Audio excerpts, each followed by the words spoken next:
हाँ जी दोस्तों, नमस्कार। मैं अमित, एम विद अमित में आपका स्वागत है। लास्ट वीडियो अगर आपने देखी हो एक्सरसाइज 1.2 की, वो हमने क्वेश्चन नंबर 3 के पार्ट 2 तक ही की, उसके बाद स्किप कर दी थी क्योंकि स्पेस की प्रॉब्लम हो रही थी, जगह की प्रॉब्लम थी सवाल समझाने में, इसी वजह से। तो गलती से अच्छा है हम चीज़ों को फ़िलहाल छोड़ दें। तो अब पूरा सेटअप है, तो चलिए हम शुरू करते हैं पार्ट 3 क्वेश्चन नंबर 3 का।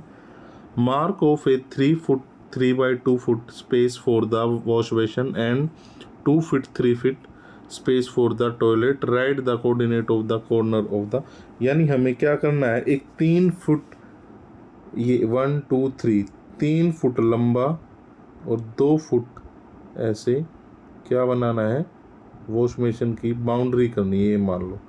और इसकी हमें क्या करनी है, इसकी मैं अलग कलर से कर देता हूँ। ऐसे ही बाथरूम की हमें 2 फुट और 2 फुट की जो है वो ये, और 3 फुट ऐसे हमें ये बाउंड्री करनी। तो और इसके कोऑर्डिनेट्स भी लिखने हैं। तो चलिए पहले हम इनके कोऑर्डिनेट लिख दें। एक ये हो गया पी पे, एक ये हो गया, एक ये हो गया, एक ये हो गया। आप नाम देना चाहो तो नाम दे दो, अदरवाइज नहीं है। तो सबसे पहले वॉश बेसिन के जो कोऑर्डिनेट है वो मैं लिख देता हूँ। पहले तो है ये पी का ही है, ये एक्स एक्सिस पे है -6 और वाई पे तो है ही नहीं है तो 0। दूसरा कोऑर्डिनेट ये है -3 और यहाँ पे क्या जाके मिल रहा है, ये वाई पे +2 पे, ठीक है। और ये तीसरा देखो, ये -3 है ना, -3 और ये तो देखो, एक मिनट, यहाँ पे मैंने गलती कर दी, ये एक्स एक्सिस पे ही है तो ये 0 ही रहेगा। तो ये -3 और ये कहाँ के मिल रहा है, 2 पे, ठीक है। और ये वाला जो पॉइंट है ये 2 पे और -6 पे, यानी -6 और 2, ये हमारे कोऑर्डिनेट हो गए वॉश बेसिन के। अब हम बाथरूम के जो कोऑर्डिनेट्स हैं वो कहाँ पर लिखेंगे, उनको और देख लेते हैं हम। तो बाथरूम के जो कोऑर्डिनेट्स है वो मैं यहाँ लिख देता हूँ, क्योंकि 4th क्वेश्चन के लिए मैंने अलग अलग पेज सेट किया हुआ है, क्योंकि उसमें भी एक काफ़ी जगह चाहिए थी हमें सवाल करने के लिए। तो ये जो एरिया है इसके लिए जो कोऑर्डिनेट ये क्या होंगे, ये वाली दीवार साजी है लेकिन 2 फुट तक है बस, तो एक कोऑर्डिनेट तो इसका यही हो जाएगा। ये क्या था, ये कोऑर्डिनेट था -6 और -6 और 2, वाई 2, एक कोऑर्डिनेट ये हो गया। दूसरा कोऑर्डिनेट यहाँ पर बनेगा, ये क्या है, -4 और 2, ठीक है, -4 और 2। और यहाँ वाला कोऑर्डिनेट क्या बनेगा, ये है -4 और 5, -4 और 5, ठीक है। उसके बाद ये वाला कोऑर्डिनेट क्या बनेगा, ये है -6 और 5। तो ये हमारे हो गए बाथरूम के कोऑर्डिनेट्स और ये वॉश बेसिन के कोऑर्डिनेट, ठीक है। ये हमारा क्वेश्चन 3 है। चीज़ों को समझे ध्यान से और करें। अब हम आ जाते हैं क्वेश्चन नंबर 4 पर। क्वेश्चन नंबर 4 क्या है वो मैं आपको बताता हूँ। क्वेश्चन नंबर 4 में पहले आपको मोटे तौर पे बता रहा हूँ, हमें ये इस तरह का हिस्सा दिया हुआ था बस घर का, यहाँ पे उसका कमरा था, ठीक है, वो कमरा था। अब ये कह रहा है इसको एक्सटेंड करो और यहाँ पे बाथरूम था। अब ये कह रहा है इतने हिस्से में हम उसका डाइनिंग रूम, क्या ये दिखा हुआ डाइनिंग रूम बनाना है। तो रियान room door lead from the dining room which has the length of 18 feet and 15 width है 15 feet. The length of the dining room extend from the point of P to point A sketch the dining table. तो point P कहाँ पर था, अगर आपको याद हो, अगर पीछे सवाल में जाओ, पॉइंट पी था वो 6 तक था। ये मैंने प्लेन पहले ही बना दे रखा है, कोऑर्डिनेट प्लेन। तो पॉइंट पी हमारा यहाँ पर था, मैं लिख देता हूँ। और यहाँ पर था हमारा 12 पर, क्या था हमारा 12 पर था हमारा ए दूसरा पॉइंट था, यानी हो गया ना। अब गिनो भी वैसे 1 2 3 4 5 6 7 8 9 10 11 12 13 14 15 16 17, ठीक है। इस तरह ये हमारा पूरा 18 का मामला हो गया है, ठीक है। तो ये तो हो गई उसकी, ठीक है, 18 फिट। अब ऐसे हमें 15 फिट और लेना है। कितना लेना है हमें? 15 फिट और लेना है। तो अब उस 15 फिट को हम करते हैं, क्या बनेगा ये, ठीक है। तो चलिए 15 फिट को हम करते हैं, और जो कोऑर्डिनेट्स हैं वो हमें लिखने हैं पहले ही। क्या करने हैं? वो कोऑर्डिनेट लिखते रहना हमें। पी के कोऑर्डिनेट हमें पता है ही। पी का कोऑर्डिनेट क्या था? पी का कोऑर्डिनेट था -6 और 0। देखो हमें कोऑर्डिनेट बताने हैं ना डाइनिंग रूम पे। और यहाँ का जो हमारा कोऑर्डिनेट था ए का, वो क्या था? 12 और 0। अब हमें दो कोऑर्डिनेट अपने पता लगाने हैं। अब उनको हम नाम दे लेंगे बाद में, पहले हम ढूंढ लेते हैं। क्या है? पहले हम ढूंढ लेते हैं। अब ये तो लंबाई जो होगी वो तो 18 ही होगी, हमें विड्थ देखनी है अब 15 की। तो 15 विड्थ के लिए हमें क्या करना पड़ेगा? हमें 15 पे रुकना पड़ेगा। तो इसके सामने ऐसे हम दीवार ये खींचेंगे और ये यहाँ पर मिल जाएगा। तो ये पॉइंट हो गया हमारा। तो अब जो इसमें पॉइंट नहीं है वो हम ले लो। हम ले लेते हैं एम और एन। हम ले लेते हैं एम और एन, ये एम हो गया। तो एम वाला पॉइंट कहाँ बना? एम वाला पॉइंट बना है -6 और -15। -6 और -15। और यहाँ पर भी ऐसे ही लाइन आ जाएगी जहाँ पर ये क्रॉस करे। यही हो गया हमारा पॉइंट, है ना। तो ये भी क्या बनेगा? ये बनेगा 12 और -15। ये क्या हो गया हमारा? N coordinate. क्या हो गया हमारा? N coordinate. तो ये हमारा जो है ये डाइनिंग रूम बन के तैयार हो गया। क्या हो गया हमारा? डाइनिंग रूम बन के रेडी हो गया है। अब अगला सवाल देखो क्या कह रहा है। Place a rectangle 5x3 feet dining table centre of the dining room, write down the coordinate of feet of the table. यानी भी कह रहा है जो हमने ये जो डाइनिंग रूम बनाया ना, इसको बीचों बीच एक डाइनिंग टेबल सेट करो। क्या करो? एक डाइनिंग टेबल सेट करो।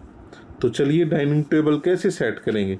हमें पहले तो इसका एक सेंटर पॉइंट पता लगाना पड़ेगा। सेंटर पॉइंट कैसे पता चलाएंगे? ये जो है इसका सेंटर पॉइंट हमें पता लगाना है। तो वाई एक्सिस तो 0 है ही, तो इसको हम माइनस कर लेते हैं। -6 अगर आप करोगे, -6 और -12, -6 करके आप -12 करोगे और बटे में 2 कर दोगे तो मिड पॉइंट आ जाएगा। तो -6 और -12 करेंगे तो ये आ जाएगा 6 प्लस का 6, और भाग 2 से करेंगे तो 3। यानी जहाँ पर 3 है, 3 कहाँ पर है? ये इसका क्या है? ये मिड पॉइंट है। मैं इसको हाईलाइट कर देता हूँ। ये एक मिड लाइन है। क्या है? ये एक मिड लाइन है, ठीक है। अब इसी तरह हम आगे वाला भी करेंगे। आगे वाला हम y कोऑर्डिनेट का देखते हैं और उसका सेंटर पॉइंट क्या बनेगा। x का तो हमने कर लिया ना।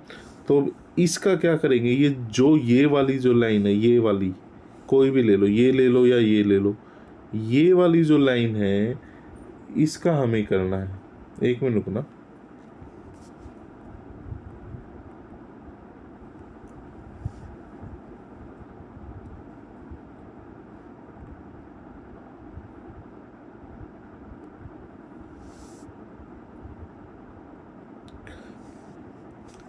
चलिए अब इसके जो y हमने x का निकाल लिया। अब y कोऑर्डिनेट क्या है? 0 -15, इधर कर देता हूँ। 0 -15 माइनस ही करना है और भाग 2। तो 15 को जब आप 2 से भाग करोगे तो 7.5 आएगा माइनस का। तो 7.5 कहीं ना कहीं यहाँ होगा। कहाँ होगा? यहाँ होगा। अब मैं एक लाइन खींच रहा हूँ, ये लाइन जहाँ पे एक दूसरे काटेगी ना, वो इस रूम का मिड पॉइंट है। ये रहा, ये जो है इस रूम का क्या है? मिड पॉइंट है। वही क्या है? Mid point. अब हमें यहाँ पे टेबल जो बनानी है वो 5 फुट 5x3 की बनानी है। 5x3 की बनानी है। तो लंबाई में 5x3 का मतलब है 2.5 इस साइड आ जाए, इधर आ जाए, और 2.5 इधर आ जाए। ठीक है। और चौड़ाई में क्या है, 3 है तो 1.5 इधर आ जाए, 1.5 इधर आ जाए, 1.5 इधर आ जाए। तो चलिए इस तरह हम बनाते हैं, मैं कलर चेंज कर लेता हूँ, ब्लैक से बना देते हैं टेबल। तो देखिए अब वो टेबल कैसे बनेगी, अब वो टेबल जो है उसके हमें कोऑर्डिनेट्स भी लिखने हैं। तो चलिए उस टेबल को बनाते हैं अब हम। अब आप देखिए हमें क्या करना है, हमें इस साइड कितना जाना है, मैं थोड़ा दूर से ही बता रहा हूँ, हमें इस साइड कितना जाना है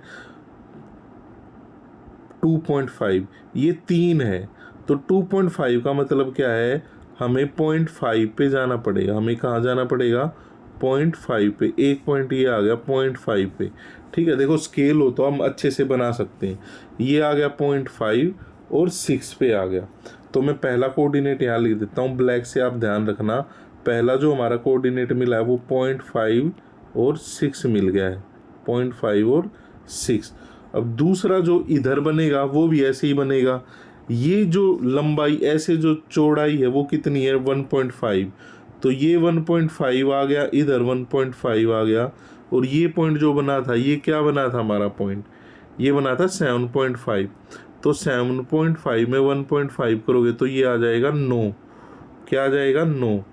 तो 0.5 और 9 दूसरा कोऑर्डिनेट आ गया हमारा यहाँ पर, ये यहाँ पर, ठीक है। ये हो गया इधर से। अब इधर हमने 5 कर लिया, अब इधर भी 2.5 जाना हमने। तो ये 3 था, 3 में 2.5 जोड़ोगे तो 5.5 पक आ जाएगा ये। तो दूसरा जो कोऑर्डिनेट बनेगा वो 5.5 और कहाँ पर है ये 6 पर ही बनेगा, ठीक है। अब हमें ऐसे आना है तो ये भी 9 पर और 5.5 और 9। तो ये हमारा ये 9 जो होगा ये माइनस का 9 होगा, ठीक है। ये जो 9 होगा y का, ये जो 9 होगा ये माइनस का 9 होगा। तो ये हमारी कोऑर्डिनेट है। मैं एक बार बोल देता हूँ, देखो थोड़ा सा लिखने में और समझने में दिक्कत होगी तो समझो। पहला कोऑर्डिनेट है 0.5 6, 0.5 माइनस का 6। दूसरा कोऑर्डिनेट है 5.5 6, y 6 है, ठीक है, 5.5 6। उसके बाद जो अगला कोऑर्डिनेट है वो है 0.5 9 माइनस का 9। फिर अगला है 5.5 माइनस का 9। ये क्या है, ये कमरे के बीच में हमने बीचों बीच टेबल रख दी है, डाइनिंग टेबल। तो ये थे हमारा क्वेश्चन। इसके साथ ही हमारी एक्सरसाइज 1.2 फिनिश होती है। अब हम आगे आएंगे 1.3 कह लो उस एक्सरसाइज को, वैसे तो नाम दिया गया है एंड, ठीक है। तो आगे हम जो 16 सवाल है 2 से 3 पार्ट में हम एंड क्वेश्चंस को भी डिस्कस करेंगे। और आपने ये 3 जो वीडियो अगर इनमें कुछ सजेशन हो कुछ हो तो आगे के लिए बताएं, क्योंकि मैं धीरे धीरे साइंस और बाकी सब्जेक्ट की क्लासेस भी शुरू करने जा रहा हूँ।